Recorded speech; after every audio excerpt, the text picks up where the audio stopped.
I guess my problem with it is that now on 2 title matches, you had the incredible babyface with all the momentum in the world and all of the crowd support in the world going up against a monster kind of, sort of, even though he's just MJF. But they played into the injury angle on both of the occasions, and both occasions the injury angle led to their demise. I don't know. It just felt weird.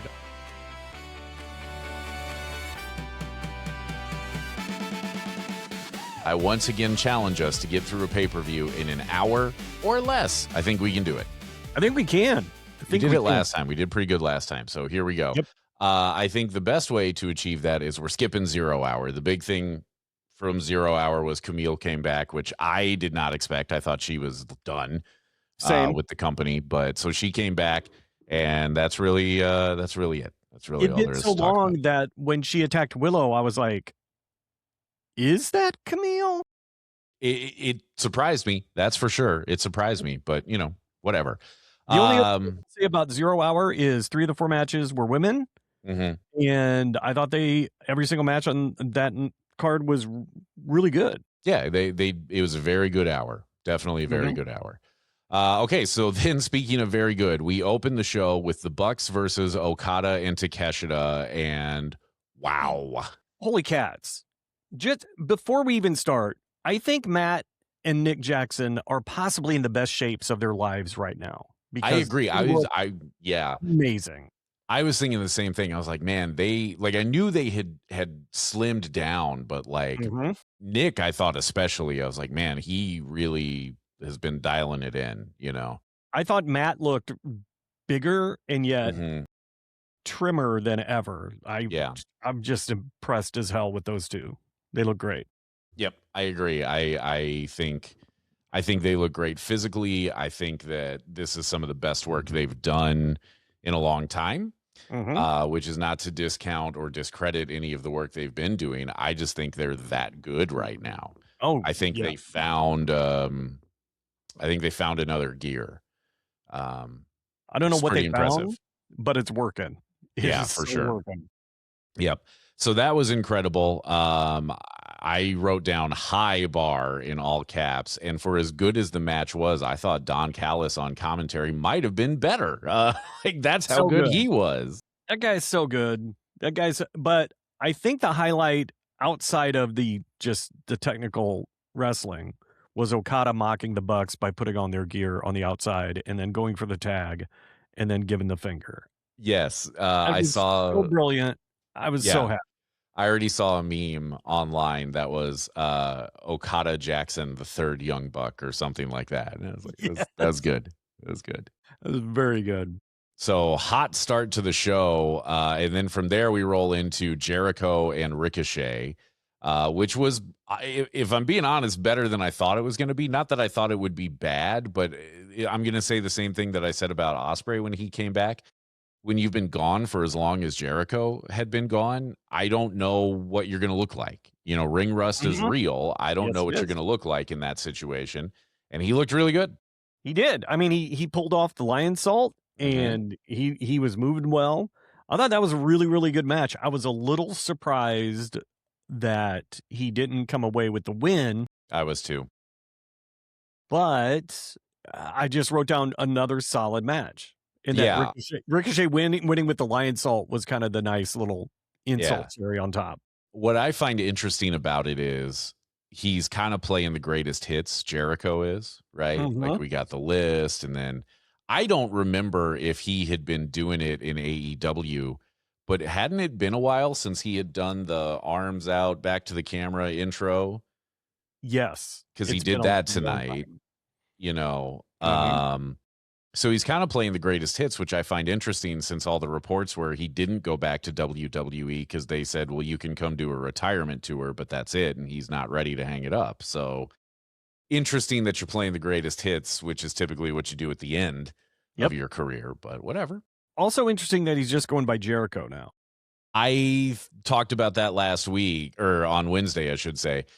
I also find that interesting. And my only thought is you combine that with the purple, motif he has going on. I'm like, are we doing kind of a Prince thing here? I'm not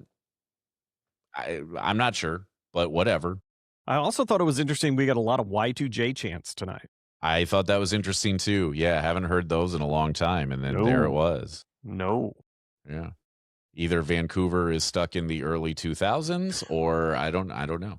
That wouldn't shock me, actually. I don't know. That would not shock me at all. Yep. Then we got the third banger in a row with Darby and Andrade, which was a match going in that Wednesday, I thought they did a lot of good to raise the temperature on the storyline.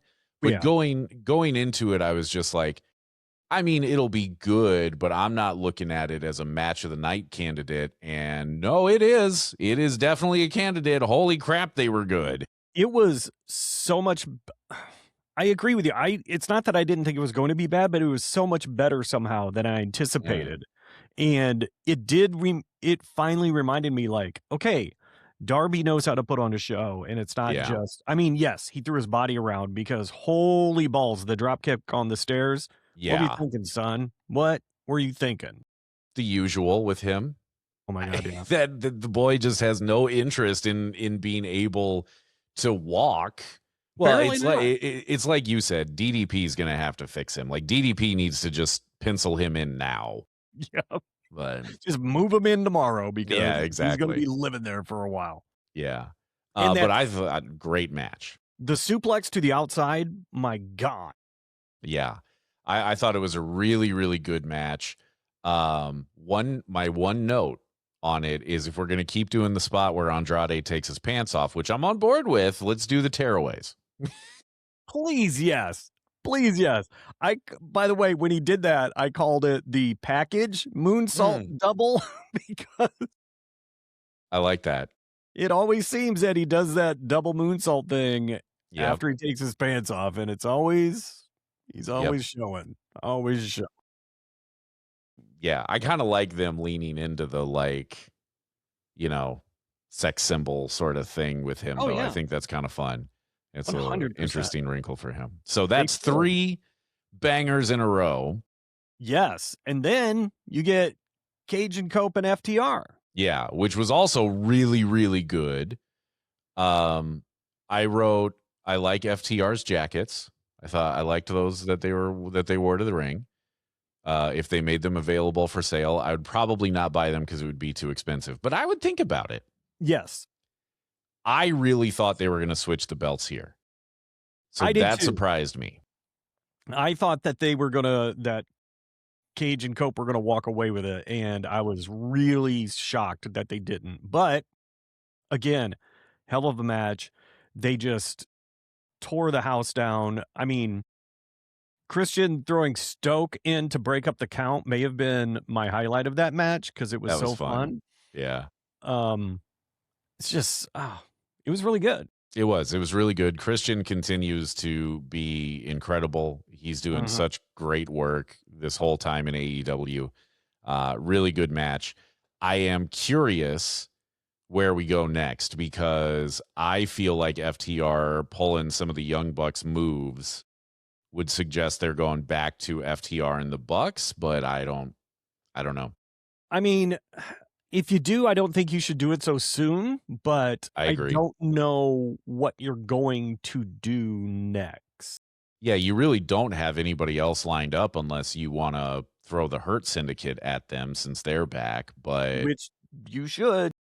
Yeah, I think you should. It feels a little bit early for that, and I also feel like if you throw the Hurt Syndicate at FTR, either FTR has to really, really like MJF levels of cheat to win, or you got to switch the belts, and I'm not sure. I have a suspicion FTR is going to carry to All In at this point. Probably that makes the most sense. Yeah. Yeah. So, and they may take this time to build up them and the Bucks for All In, which I think makes a lot of sense. It just makes me wonder what we're going to do for Double or Nothing. That is a very, very solid question, unless you run this one back. Yeah, or maybe you do like a multi-man sort of thing. Like maybe it'll be the Bucks and Cage and Cope versus FTR and I Mm. don't know, two others. I don't know who it would be, but I could see them running the Rascals up sure. for a little bit. Yeah, I think that would be good. Yeah. So, my question is where they go next, but that's what Dynamite is for. So, Yeah, exactly. Exactly. speaking of Dynamite, we got a Willow promo setting up the match between her and Camille for Dynamite. This was a really good spot for, I believe, the only. It was one of two promos on the show. I thought this was a really good spot for it because, man, I needed to catch my breath after those four matches. It was like you said, the Bucks set the bar so high, but they had their foot on the gas. I think this entire show. Yeah, this is a great show. Make no mistake. Like we're going to go through this and I have very little negative to say. I know we're only Very partway little. through, but I'll say this is, I think, one of their best laid out pay-per-views they've done in a long, long time from top to bottom. I think Totally agree. amazing. Totally agree. And if you're going to stack that much, where if you're going to put together a show that is going to once again end past midnight Eastern time, you need to do something like this where it feels like I cannot look away. Like I didn't know where to pick my bathroom spot, Oh, yeah, same. It was that good.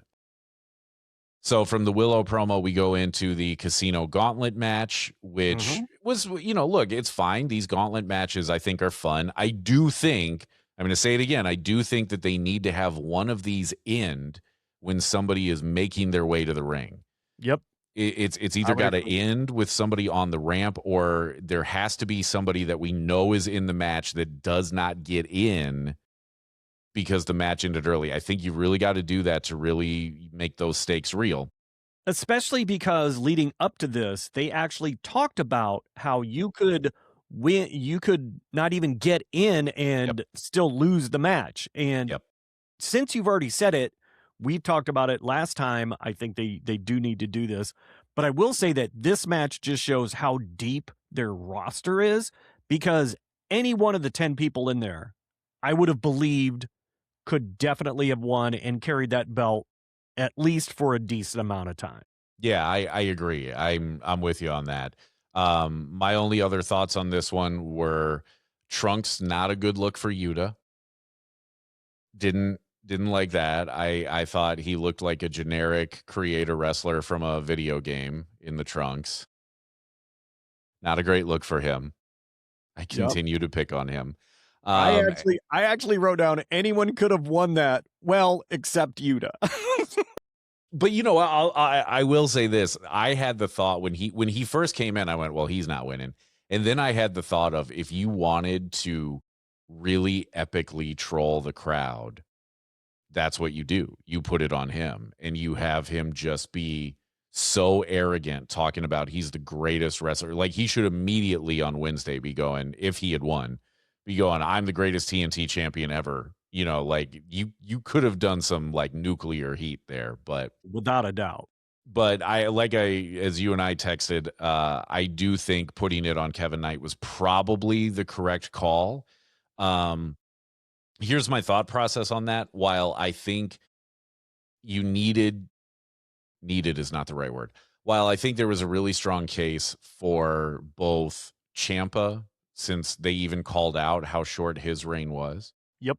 And I think there's a really strong case for Roosh because he's very good and you should be using him more. Absolutely. I think Kevin Knight makes sense from the standpoint of you worked hard to really build up him and Speedball Mike Bailey. And you basically hot-shotted the Trios championships. Yeah. Again. Yeah, which we'll get to. But that you stuck the Trios belts on them twice. Mystico never even came to defend it with them except for when they lost. You know what I mean? Like you didn't do anything with that trio until you had them just drop on Collision. And so it's not a great look for two guys who are not in a position to absorb losses and not have it negatively impact their perception with the crowd. So I think putting it on Kevin Knight makes sense. You better book a banger of a match between him and Speedball at Oh, yeah. Double or Nothing. They've clearly set up that split that is going to cause tension. Yep. But I like you, I was making a case in my head for Roosh, but then it reminded me again how deep this roster is when I saw Anthony Bowens out there and how good he is and how good he looked out there. I'm And glad you said that. I thought he would have been a really interesting choice to put that title on. I agree. And I'm glad you said that because he looked great tonight. Yeah. He And looked great. I just thought that you could tell some really interesting stories with him as the champ because now he doesn't need the ops and he's got a title and they don't. And I really like Bowens and I've missed him on TV and I've missed that part of him, the 5-tool player out there. And so it was really good to see him out there. But I do agree. I think push comes to shove, Michael Knight is the guy to have the kit belt. And I think that's good. Yeah, I think it was probably the right call. It surprised me a little bit, but I think it was probably the right call. But you're absolutely right. It showcases how deep they are. And I would like to see them use Anthony Bowens more because, man, was he good tonight. Yes, he was. He looked great. Then Thekla versus Jamie Hayter. I talked about this a little bit on Wednesday of I don't fully understand why we put Jamie Hayter in this spot. I don't either. The whole narrative here seems to be Thekla attacked her when she first showed up. Yep. And so now they're fighting for the title. Yep. That's pretty flimsy. A little bit. I just wasn't into this one. I feel like there's really not been a good build here to justify it. I don't understand why it wasn't the Brawling Birds fighting for the tag titles, for the women's tag titles. And I thought for all the world that Mina Shirakawa was going to be the one in this spot. And I think that would have made some sense the way they had been positioning her. So I don't know why she not only wasn't in this spot, but wasn't on the card at all. Right. So I don't get it. And the pub intro thing I thought fell flat. So I never got into this one. I think it was a pretty good match, but I just didn't get into it. I will say I really liked it because I think for the first time in a long time, Thekla looked how I think she should look all the time. She looked really, really strong. She didn't have any interference going. She kind of manhandled Hayter for a bulk of the match. And I thought this is the first time in a while that because they keep talking about Thekla like she's this dangerous assassin type wrestler. And she's been winning by the skin of her teeth and by cheating so much. But in this match, she kind of wrecked house on Hayter for a good portion of this match. And I really liked seeing Thekla this way. Even though she grabbed the rope at the end to win, she clearly didn't need to. They wanted that, clearly that was a story point, and that's fine. I'm okay with it. But I thought Thekla looked great tonight, and I did really like this match, but I 100% agree. You could have it didn't make much sense, but it was still good. They were both great. Yeah, I mean, like I said, I think this was a pretty good match. It was hard for me to really get into it because of, like I said, I found myself just scratching my head through the introductions and everything of just going, I just don't know why we're doing this. And I agree with you on Thekla. I thought she looked a lot like how she probably should be presented. Yeah, again, I don't think this was a bad match. It just was hard for me personally to really get into it. I think part of it also was, you get to a point with these shows, particularly with how much they pack into it, where at some point my attention just kind of wanes because it's been a lot to take in. I think they just found themselves in that spot, unfortunately. I would tend to agree. Then Moxley versus Ospreay, which I don't think I need to tell you was great because, of course, it was going to be great.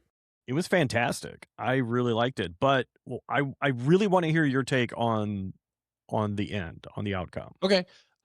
First thing I want to ask though was Ospreay actually wearing a watch under his tape? Because it looked like he was. It I was like, all right.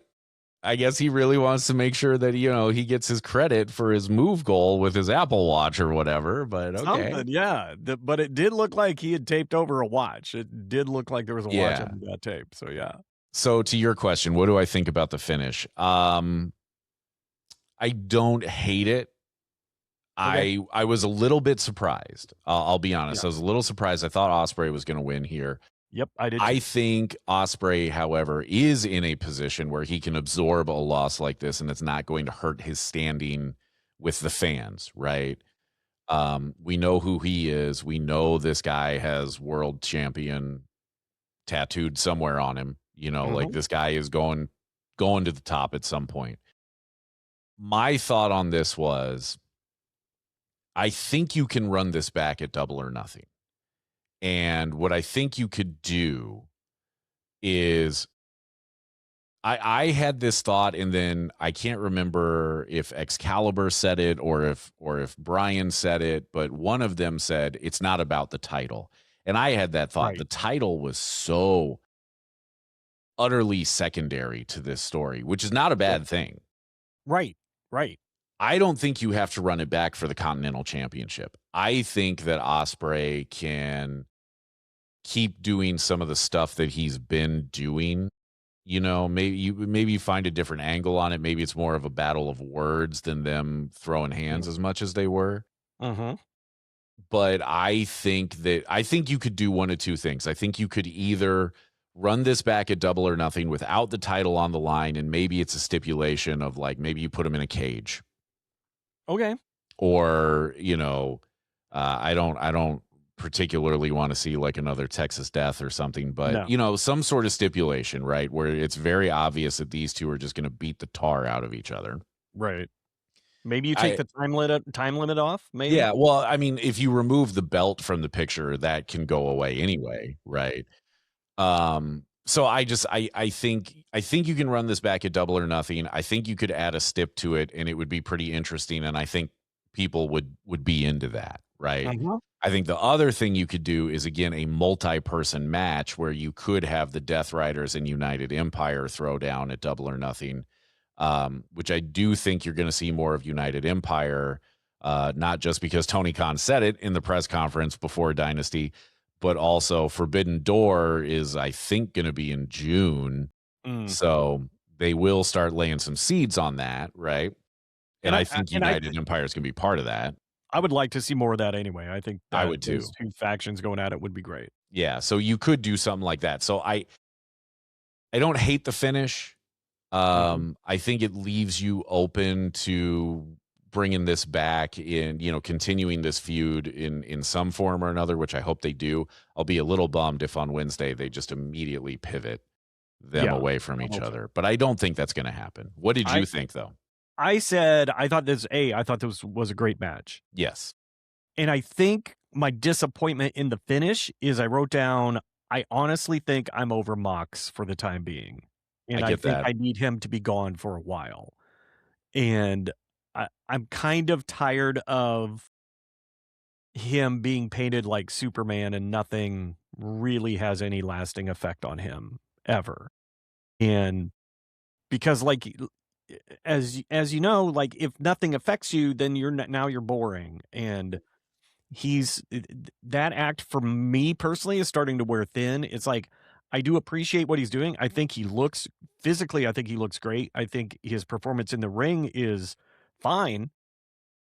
I'm just, I get that. I'm kind of over that. And it would have been refreshing to see Ospreay take the belt, have Mox go away, keep him gone until, have him miss one pay-per-view and have him come back at All Out or All In, whatever they're called now. Either way. I mean, yes. And have him make his return there. Yeah. I'd probably be ready to see him again. Yep. I agree with you, because I did have the thought at one point. It was when he was doing the thing that he does, and I don't understand it, where he walks around and it looks like he's talking to himself, and he like starts moving his hand in this weird way, and then he'll like kind of like throw shadow punches, and he's like, he does that, and I have no idea what the point of that is at all. I don't know. It almost feels to me like like a cover band version of Randy Orton hearing the voices, right? I mean, legitimately, that's what it feels like to me. I don't get it. And when he started doing that, I had that thought of like, you know what, it might be time for him to go away for a little bit. And I think you're absolutely right. They have made him invincible when it matters anyway. And yeah, I mean, I'm with you on that. he had moments with Kyle O'Reilly. Kyle O'Reilly tapped him out twice, and it was Yep. great. And then ever since he got that belt, you Right back to unbeatable. Yeah. cannot touch him anymore. Yep. But that leads nicely into what I was going to say. Maybe that will change because his kryptonite is back. Yes, he is. The third man for the conglomeration was the returning Kyle O'Reilly. He teamed with Orange Cassidy and Roddy to take on the Dogs. Hindsight being what it is, I probably should have guessed it. I thought it was going to be Briscoe. To be honest with you, I thought it was going to be Mark Briscoe in that spot. Same. That's I actually wrote that down before Kyle came out, and I just went delete. Yeah. But that sitcom intro, priceless. I liked it. I enjoyed it. Yep. Very good. I thought that was good. I probably should have known it was going to be a tough night for the Dogs when David Finlay went over to beat up the door with his shillelagh, and it didn't work. It didn't go well for him. It did not go great for him trying to bust that door up. Whoops. However, Connors was the MVP of the intro, I thought. And once again, I am so impressed by him. He is so good. That guy, like you said, when he's on screen, your eyes are on this guy. You're like, what is he going to do? He has a style about him that no one really else has. He's got this charisma, and he's devastating in the ring. And I'm a big fan of that guy. I think he is really, really good. Clark Connors. Yep. I had the thought tonight of that guy needs to probably be a future world champion. Yep. He definitely could be 100%. So I think to me, the big story of this one, other than the Dogs being a transitional champion and holding the trios belts for 24 hours, give or take, and dropping to the conglomeration, is Gabe Kidd, I think, broke his wrist. And this is the one I missed that because this is when my dog decided he needed to go to the bathroom. And I was like, all right, well, he'll be quick. And then I come back and you're like, and I see your text like, I think he broke his wrist. And I look and I'm like, what is going on? So I thought, and maybe I'm wrong. Maybe you were right that they were just transitional champs. I think if that's the case, that was not the right move. I thought someone made the call on the fly to change the belts because Kidd clearly is hurt and hurt bad enough that he's not going to be able to participate for the foreseeable future. Yeah, so. I think that's going to be the question was this always the plan or did they change it on the fly? Because the reason I think he broke his wrist is they did a couple spots to the outside and he went down and he stayed down and then he gets up he did basically like a shoulder tackle, right? Like he did everything with his left arm and he's holding his right wrist, and the way he was holding it, so I'm going to try and get on camera. He's kind of holding it like this, right? Where he's holding down by the wrist, okay? But you can see his hand, and as he moves forward, you can see his hand kind of flopping. And I was like, oh, I think his wrist is broken. And that was the last time you saw him. You didn't see him again for the rest of the match. And I noticed that they started doing a thing of like, okay, we got to keep a conglomeration guy down. So this is now basically 2-on-2. Yep. And that's where I was like, he's hurt. It'll be the question of, was this the plan or did they switch it because of the injury? The only reason that I think it may have been the plan is they had that graphic ready to go. Yeah, true. You know, they had the new champion graphic ready to go. So I kind of feel like this may have been the plan. And quite honestly, the way they have booked the trios titles for months now is they have basically been the hot potato. Nobody's had them for a very long time, you know. And I thought of any team, the Dogs are the ones that could keep those trios titles and actually, you know, build them back up again. I agree. It got some cred when Jet Speed Donkey Kong had them with Hangman. Yep. But then it's been just bing, bing, bing.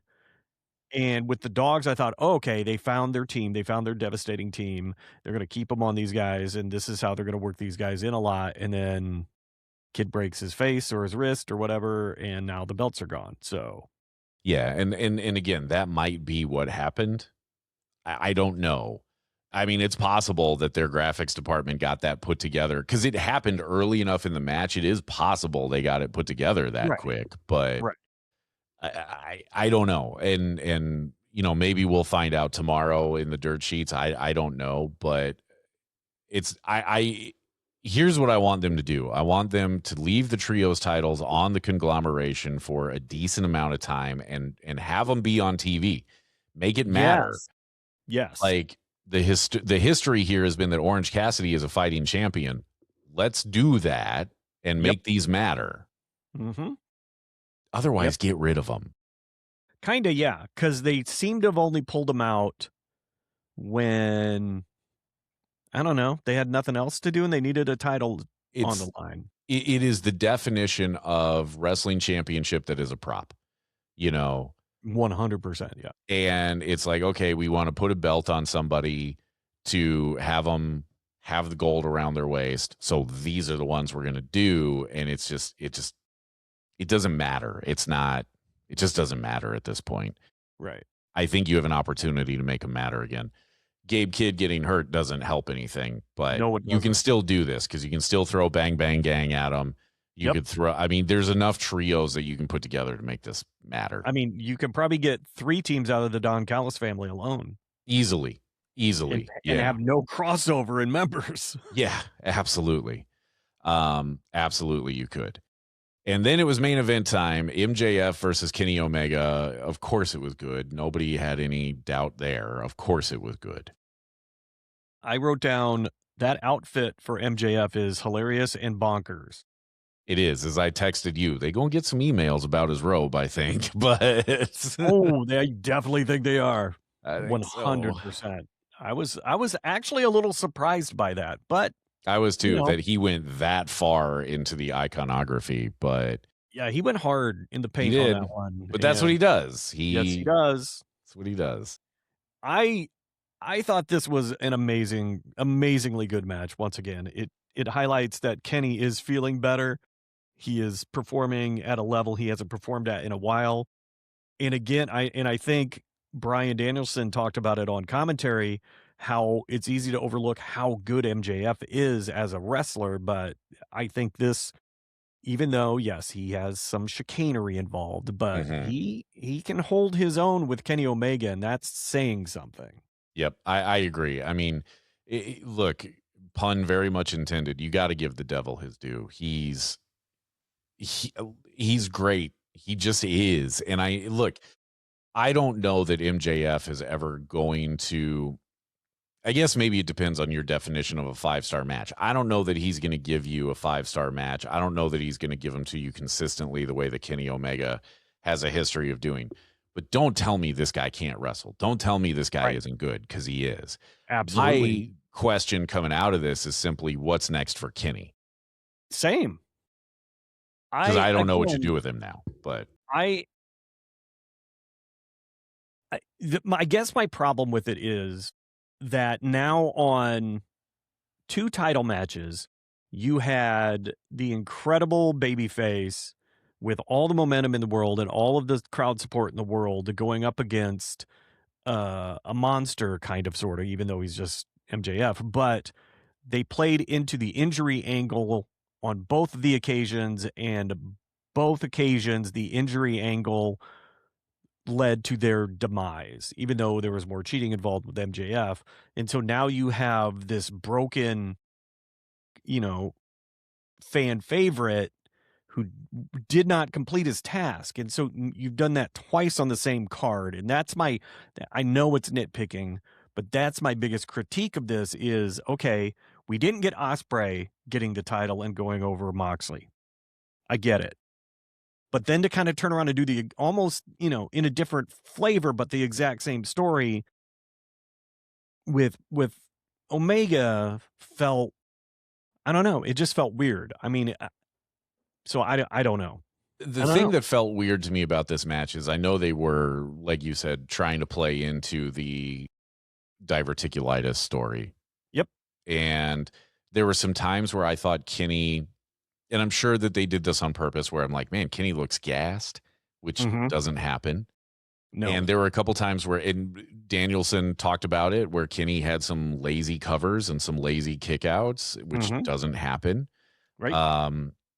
So I don't fully understand that, because now you're conflicting against your own narrative, which is you brought out, Wednesday, you brought out your doctor to say, no, Kenny's fine. And then tonight you kind of made it look like he's not. So again, it's nitpicky, which if you're going to be critical of this show at all, it's going to be nitpicky, because this was a really good show. So good. But, it's a weird dichotomy that you have going there, where for weeks the narrative was, no, Kenny's actually fine. He's 100%. And then in this match, you made him look like he's not. So again, I ask, what do you do with him then? What's next for him? And I don't know. I mean, part of it was, regardless, even if he is fine, that big of a, I do understand having that big of a surgery. Sure. Having MJF focus on it makes all the sense in the world. And even if he didn't have diverticulitis, someone focusing on your abdomen for that long during that match would have taken its toll. So I do get that. But like you said, it does feel like we had some weird backtracking going on in this telling of this story tonight as to what the story had been told so far. So that was my biggest disappointment, is to see that kind of happen again, where we got, okay, so the prior injury is going to, okay. All right. Yeah, and I get that. And I felt like it happened a little early in the match. They started doing that stuff a little early for the narrative to be, well, MJF is working this vulnerable part of his body. I'm very drunk right now. Yeah. As well you should be. Yeah. I thought that started maybe a little bit early, but again, maybe that's just me, and maybe that's just my opinion, and maybe I'm nitpicking. Look, it was a great match. You knew it was going to be a great match. It was a great main event to a great show. I think they probably got a little bit more time because of the injury in the trios match, which is good. If you're going to tell two guys, hey, I need you to add time to the match on the fly, those are the two to have do it. Yep. I thought it was good. I thought it was really good. I just don't know where you go now with Kenny. And again, when you look back on what we had been talking about in the lead up to this, of where you could have had an Omega versus Swerve match on this card for the EVP power versus the number one contendership. And you could have had, maybe an Andrade and MJF, or maybe you do the Darby MJF match here, although them putting it on Dynamite makes me think they don't feel it's a pay-per-view match, which is kind of interesting. But yeah, it just makes me wonder, if you had gone in that direction, now you would have a really good angle for your world title headed into Double or Nothing. And I don't know what you're going to do with Kenny Omega, and I don't know what you're going to do with the world title past Wednesday, because I don't think they're going to switch it to Darby on Wednesday. No. And if they, I don't even want to think about that. I don't think it's going to happen. I really don't think you have to. I know, but now that you brought it up, I'm a little scared. I think the best thing that they could do here is, I think he loses this match on Wednesday, and I think that's when he needs to snap and do the heel turn. Darby? Yeah. Okay. Sorry. Yeah. Oh, yeah. I think Darby needs. Yeah, I think Darby needs to lose and snap, coming off of that promo on Wednesday of the, I need this. If I can't be world champion, what's it all for?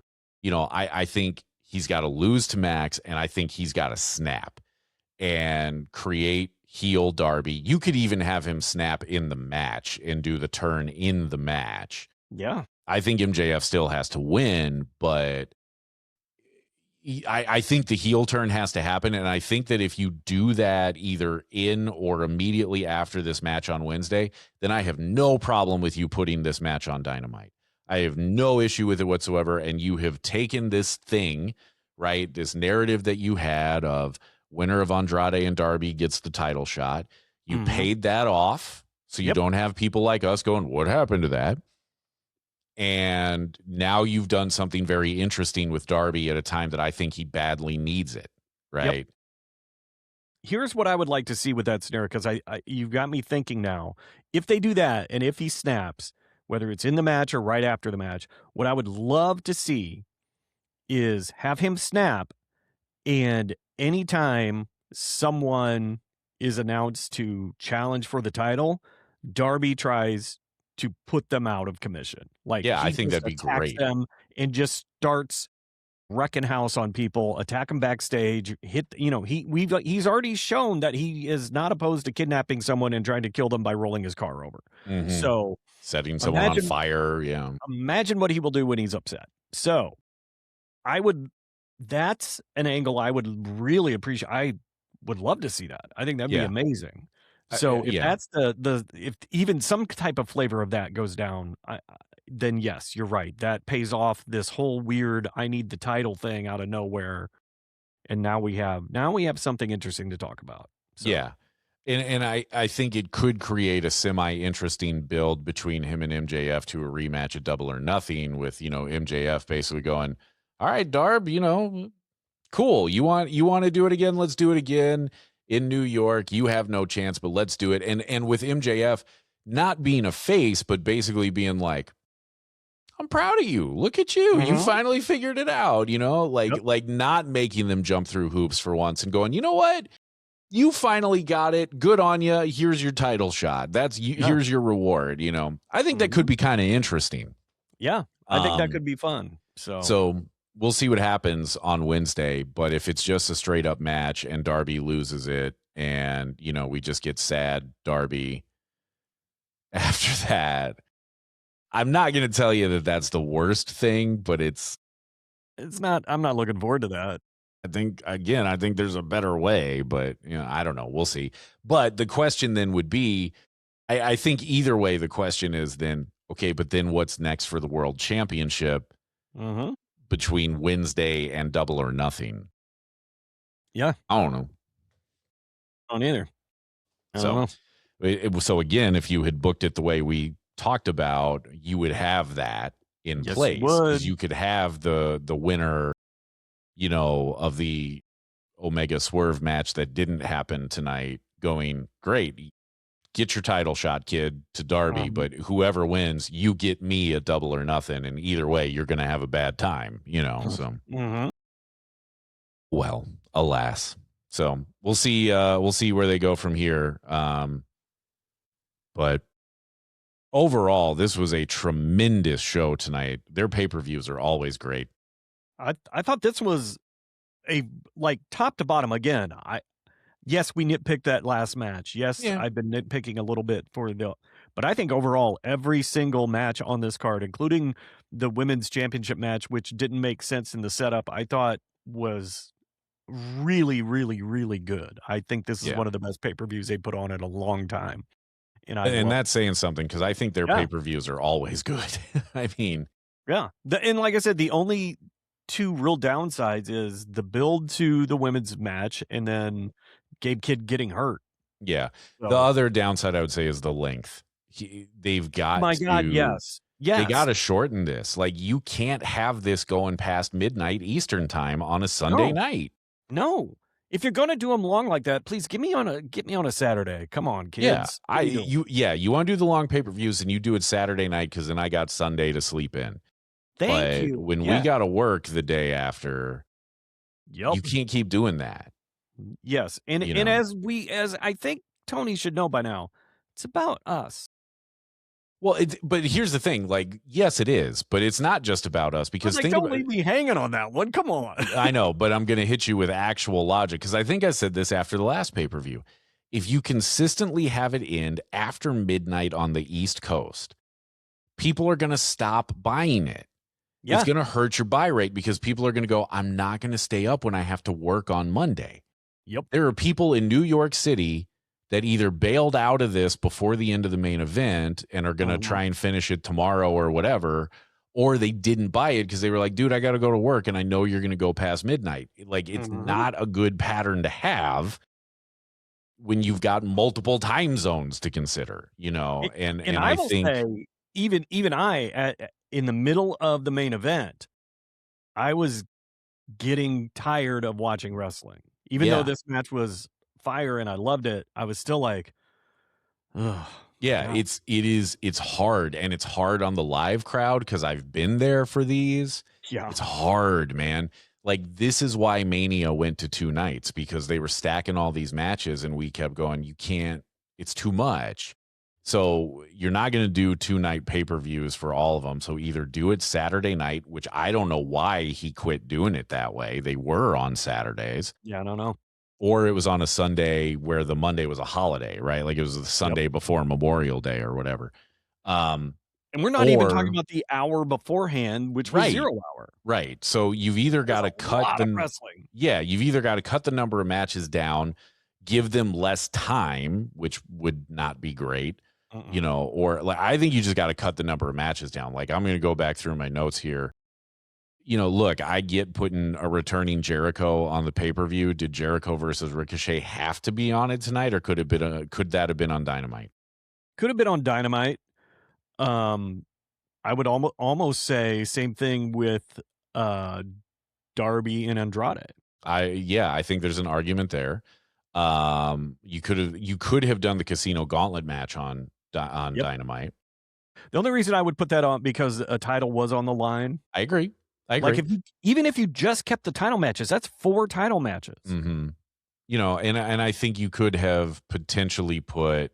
I know it's a title match, but like we talked about with the trios belts, they don't really matter. You could have done that on Dynamite. You'd already switched it on Collision, you know. So I just think that you could look at this card, and again, this is very nitpicky because it was a really good card. It was a great show. But you could probably find like 1 or 2 matches that you go, all right, that doesn't have to be on the pay-per-view. And now we end an hour earlier or half an hour earlier or whatever. Mm-hmm. And it makes this a little bit less of work to get through these shows. And it makes it better on the East Coast. And absolutely, you know, love it or hate it, they watch wrestling too, and you got to think about that because New York City is the single biggest market in this country, and it matters. So, yep. I mean, you had to leave your Canadians on there, so Jericho was going to be on there. Yeah, that's a good point. Andrade and Darby. I like that. Move them to Dynamite. I think that's fine. You leave the Cajun Cope and FTR on. Casino Gauntlet match. You could do that on Dynamite because it was so long, or you could have put Thekla and Hayter. Probably move the women's title to Dynamite. Yep. Give that a little more to breathe and just a little extra time to build. And you keep maybe the trios thing. Yeah, I mean, I think you're absolutely right. I think Thekla and Jamie Hayter and the trios belts are probably the 2 really best candidates that could have moved to Dynamite, and it would have been fine. You know, you could have had the trios match open. You could have had the women main event. Would have been fine. Or Darby and Andrade main event. If you had moved that off the pay-per-view, because that would trim at least an hour off that card, and you would not be hurt. You wouldn't walk away going, "Oh, I feel ripped off." No, you walk away going, "Hot damn, that was a great card." Yep. And then you would have gotten, you know, some banger matches on Dynamite. Yeah. You know. Yeah. Anywho, but those nitpicks aside, this was a great show. Highly recommend it if you haven't watched it yet. And my match of the night was the first match of the night. It's the Bucks and Okada and Takeshita. They set that bar real high. A lot of matches came close. I counted it before we started recording. You have 5 potential matches of the night on this card, which is really impressive. But to me, it was that one. Your pick? It's hard not to pick that one, so I'm going to. I think part of it is it was the first one. It opened so hot, but man, the Ospreay Mox match was really close for me, especially the hot open with Ospreay. And even honestly, the Darby Andrade match for me was a contender, really close, just because it was just everything it should have been. So, the 5 that I was talking about were the I guess really it's 6. I think they're the first 4 matches are all contenders. So that's the Bucks and Okada and Takeshita, Jericho and Ricochet, Mm-hmm. Darby and Andrade, and Cage and Cope versus FTR. And then Mox and Ospreay. So there's 5. And then the main event. So there's 6. So I miscounted. So 6 of them were potential match of the night candidates. I think they're all real close. But to me, that opener between the Young Bucks and Okada and Takeshita that's one of the best things I've seen this year. That was great. That was so good. So good. And I would even throw in the Gauntlet match because it was good. Yeah.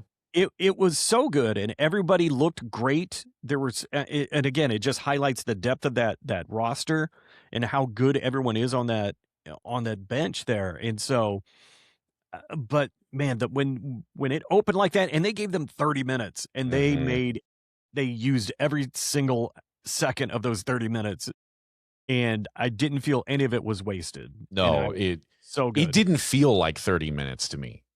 I looked at my watch and I was like, oh my God, I didn't think it went that long. So that's impressive. Yeah. It was, you opened on such a high bar and I was like, oh my gosh. All right. Well, good luck everybody. And then I'm like, okay, well, Jericho's out. So he got a great, although I did say, and this was early and I think it was overcome. I thought early on the biggest pop of the night might have been when Okada and Takeshita were punching each other in the middle of the ring because that crowd went bonkers for it. Yep. But then Cage and Cope came out and all the other Canadians and it didn't happen. But still, that was a huge pop. So. It was a huge pop. So really good show. Well worth your time if you haven't watched it yet. Yes, go watch it. Yeah. And on that note, we will be right back on Thursday with our recap of this Wednesday's Dynamite, which I guess is some sort of spring break thing, even though spring break for pretty much everybody has already happened, but whatever. Yeah, well, whatever. And we get we also get a spring break collision on Thursday. We do, yeah, which I'm sure has to do with the NHL playoffs, I think. But anyway, But anywho, so we'll be right back on Thursday with the recap of that Dynamite where Darby and MJF will apparently fight for the title, which could be really interesting. Or could just end with sad Darby. I don't know. Really hope not. Well, the only reason I hope for sad Darby is I think that'd be a fun t-shirt. But anyway. On that note, like, share, subscribe. If you haven't hit the subscribe button yet, please do that. Leave reviews. It really helps. 5-star reviews in particular really help. But, you know, leave the reviews if you like it. If you don't hit the follow, you'll make us be sad Darbies, and no one wants to see that. We will. We will be the saddest of Darbies. We'll be the new trios challengers, the sad Darbies. And you know what? They'll put the belts on us the way they hotshot that stuff around. Yeah, so do you want that? You don't want that. You and I won't even have to get in the ring. It'll be great. We'll just sit there and be sad and somehow win. Like what you remember how Raven would like slump in the corner before the match started? We'll just do that and never actually move and still somehow win. That's my finisher. I just slump in the corner.